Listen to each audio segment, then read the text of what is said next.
Caros internautas, o meu nome é Rogério Neiva, eu sou juiz do trabalho, professor de cursos preparatórios e autor do livro Concursos Públicos e Exames Oficiais, Preparação Estratégica, Eficiente e Racional, publicado pela editora Atlas.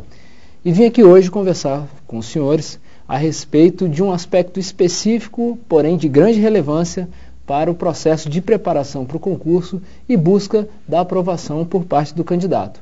Antes de mais nada, eu preciso esclarecer que o trabalho de orientação voltado aos candidatos que buscam uma carreira pública e também aqueles que precisam passar e se submeter ao exame da OAB, envolve esse trabalho de orientação três aspectos fundamentais. Em primeiro lugar, esse trabalho envolve a implementação daqueles aspectos empíricos relacionados à minha experiência de candidato e professor de curso preparatório, atividade que eu venho desenvolvendo por volta desde 10 anos atrás. Em segundo lugar, envolve a agregação de alguns conceitos de campos do conhecimento voltados à produção de conhecimento relacionados à gestão de processos, sistematização e planificação de busca de objetivos, enfim, ao objetivo específico da preparação para o concurso. E, em terceiro lugar, envolve a aplicação e agregação de alguns conceitos da psicopedagogia e das ciências cognitivas voltadas ao estudo da produção e da apropriação, principalmente, do conhecimento científico. A primeira ideia fundamental que é preciso que você, candidato que busca aprovação no concurso, compreenda, é que a preparação para o concurso deve ser entendida enquanto um empreendimento de natureza cognitiva e intelectual. Aliás, é importante que se tenha consciência de que a preparação para o concurso envolve dois objetivos fundamentais. Em primeiro lugar, um objetivo imediato, que seria o objetivo último, o objetivo finalístico, corresponde efetivamente à aprovação, ou seja, a visualização do seu nome na lista de aprovados. Em segundo lugar, o segundo objetivo, ou seria o objetivo imediato da preparação, corresponde à apropriação de um conjunto de conhecimentos e informações passíveis de serem cobradas no momento da prova, que efetivamente é aquilo que vai viabilizar com que você possa atender aquilo que o examinador lhe solicita exatamente no momento em que estará realizando a sua prova. Vamos falar sobre o assunto específico da nossa conversa, que corresponde à definição das fontes de estudo. Uma primeira ideia fundamental, que é preciso que se entenda, é que o planejamento da preparação, e é fundamental que o candidato, em primeiro lugar, tenha a preocupação em estruturar o seu planejamento da preparação, e, aliás, no livro eu desenvolvo alguns conceitos mais aprofundados a respeito de como estruturar o planejamento da preparação, mas é preciso que esse planejamento seja estruturado a partir de 4 pilares fundamentais.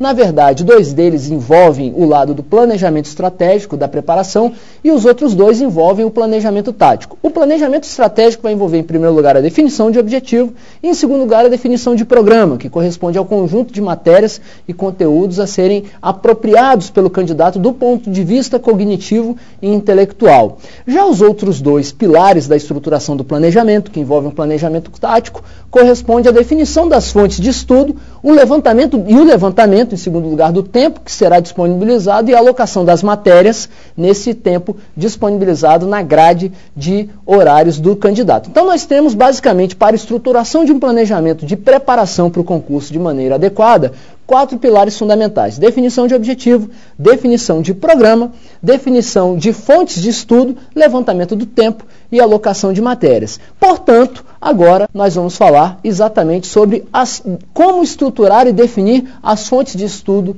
voltadas à preparação para o concurso. Muito bem. Existem várias possibilidades de adoção, existem várias fontes de estudo que você pode vir a adotar ao longo do seu processo de preparação. É preciso que se tenha em mente, fundamentalmente, que o seu objetivo, com todo este processo de implementação de esforços, efetivamente se apropriar de um conjunto de conhecimentos de informações. E é preciso que você entenda que você pode adotar vários processos cognitivos e várias fontes de estudos. Por exemplo, se o candidato opta por fazer um curso preparatório, naturalmente que está a optar por um determinado processo cognitivo que corresponde a sentar numa sala de aula e procurar entender aquela informação que o professor disponibiliza por aquele meio de verbalização, de exteriorização da informação transmitida na sala de aula. Então estamos falando de uma determinada fonte de estudo, que seriam as aulas, e de um determinado processo cognitivo. Se você vai estudar, por exemplo, uma legislação seca, sem o uso da doutrina, estamos falando também de um outro processo cognitivo e que vai envolver uma outra fonte de estudos. Se você, por exemplo, vai realizar exercícios, vai elegeu como fonte de estudos a realização de exercícios, então há um determinado processo cognitivo em termos de como se apropriar daquelas informações e nós temos uma determinada fonte de estudo. Muito bem, dentro da proposta metodológica que eu venho apresentando e desenvolvendo, a ideia é que a preparação seja encarada em duas etapas, uma primeira fase e uma segunda fase. A primeira fase corresponde ao momento em que o candidato vai procurar se apropriar daquilo que eu considero que seria um processo de apropriação primária, ou seja, o candidato vai se apropriar e vai estabelecer as bases cognitivas fundamentais que irão lhe permitir efetivamente lograr êxito nas provas. Já uma segunda etapa envolve um processo de aperfeiçoamento e manutenção das informações apropriadas na primeira etapa. E a ideia, nesse sentido, sem prejuízo da adoção de outras possibilidades por parte do candidato, é que esta primeira etapa seja efetivamente desenvolvida por meio de um estudo bibliográfico, ou seja, que o candidato opte, neste primeiro momento, por desenvolver o seu processo de preparação a partir das fontes bibliográficas. E aí a grande questão que se coloca é: como estabelecer as fontes de estudos em termos de fontes bibliográficas voltadas à preparação para o concurso público? Muito bem. Em termos de fontes bibliográficas, nós temos fundamentalmente, aliás, podemos classificar as possíveis bibliografias, né, as possíveis fontes bibliográficas, livros, manuais, em dois grupos. Nós temos os manuais que têm um caráter mais analítico, um caráter mais denso, um caráter mais aprofundado, e temos os manuais que têm um caráter mais sintético, um caráter que envolve uma abordagem mais superficial, mais objetiva. Normalmente, os manuais, os cursos, assumem esse primeiro perfil, de caráter mais analítico e mais denso. Já as sinopses, às vezes até as apostilas, vão assumir esse perfil mais sintético. Por exemplo, aqui no caso da editora Atlas, temos aí a série Leituras, que tem um perfil um pouco mais sintético, um pouco mais objetivo e que terá o seu papel, como eu irei explicar dentro de alguns instantes. Temos também, no caso daqueles que vão fazer o exame da OAB, por exemplo, aí, recentemente lançada, a coleção voltada especificamente ao exame da OAB, que tem um perfil mais sintético e naturalmente tem um papel específico e pode exercer um papel específico para aquele candidato que busca aprovação no exame da OAB. Mas o fato é que então podemos classificar as várias fontes bibliográficas dentro desse perfil mais analítico ou dentro de um perfil mais sintético. E aí, como proceder em termos de estabelecimento e eleição das fontes de estudos por parte do candidato? A ideia fundamental é que o candidato procure, no sentido de imprimir eficiência na implementação de seus esforços, identificar, além das possíveis fontes de estudos, as matérias que compõem o seu planejamento. E aí o candidato irá perceber que algumas matérias podem ter uma importância maior do que outras. O que é a importância da matéria? A importância da matéria envolve três aspectos fundamentais, cumulativos ou alternados, muitas vezes determinados pelo que é estabelecido no edital. Quais são eles? Primeiro, quantidade de questões passíveis de serem cobradas no momento da prova, conforme estabelecido no edital. Segundo, peso atribuído a essas questões. E terceiro, complexidade ou dificuldade dessas questões, considerando inclusive a tradição daquele órgão ou da banca examinadora ou mesmo da instituição normalmente contratada para a realização desses concursos. Então a importância da matéria normalmente vai envolver dificuldade das questões, quantidade de questões ou peso atribuído a essas questões. Basta refletir, por exemplo, num concurso de carreira policial, vamos imaginar um concurso de carreira policial em que conste lá no edital direito tributário ou direito ambiental. Naturalmente, que processo penal é uma matéria que terá um tratamento de maior relevância do que, por exemplo, direito ambiental. Então, para o candidato que busca a carreira policial, é natural na estruturação do seu planejamento que seja considerado como matéria mais importante direito penal do que, por exemplo, direito ambiental ou direito tributário. Muito bem, a partir desta ideia, como é que eu vou estruturar as minhas fontes de estudo? Considerando que existem fontes mais analíticas e fontes mais sintéticas, A ideia é que as matérias de maior importância sejam estudadas por fontes mais analíticas.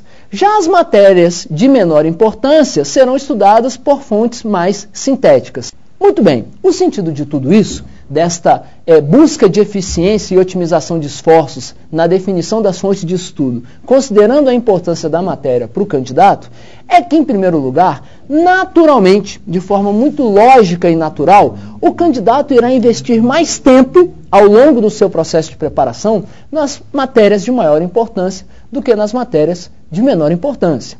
Em segundo lugar, naturalmente e logicamente também, este mesmo candidato irá investir mais esforços, inclusive do ponto de vista cognitivo, até mesmo em função das fontes de estudo, ou seja, estamos falando aí de fontes mais analíticas ou mais sintéticas. Então, o candidato que procura adotar fontes mais analíticas para as matérias de maior importância, também irá investir mais esforços, inclusive do ponto de vista do processo cognitivo, das matérias de maior importância do que nas matérias de menor importância. Ao ter este cuidado, o candidato naturalmente estará a imprimir eficiência na implementação dos seus esforços. Eu não posso deixar de chamar atenção aqui para o fato de que, exatamente em função de toda esta compreensão e de todo esse trabalho de orientação, eu desenvolvi uma ferramenta chamada Sistema Tuctor, uma ferramenta abrigada em web.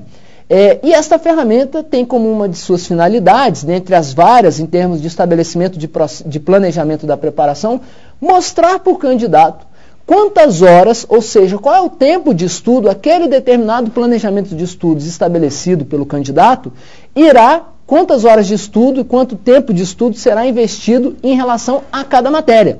Ou seja, o que eu quero dizer com isso é que o sistema mostra para o candidato, matematicamente, quanto tempo estar a investir mais em uma matéria do que outra. E, aliás, isso é importante porque o candidato pode perceber aí se efetivamente está tomando uma decisão eficiente na medida em que, eventualmente, pode estar a investir mais tempo numa matéria de menor importância do que numa matéria de maior importância. Então, a ideia fundamental é que o candidato procure otimizar a implementação dos seus esforços ao longo do processo de preparação e, com isso, possa estar tomando uma atitude importante na busca da aprovação com a visualização do seu nome da lista de aprovados. Espero ter colaborado com essas dicas. Essas dicas e outras mais podem ser encontradas aí no livro, Concursos Públicos e Exames Oficiais, Preparação Estratégica Eficiente e Racional. Espero que você que nos assiste possa lograr êxito na busca da aprovação do concurso.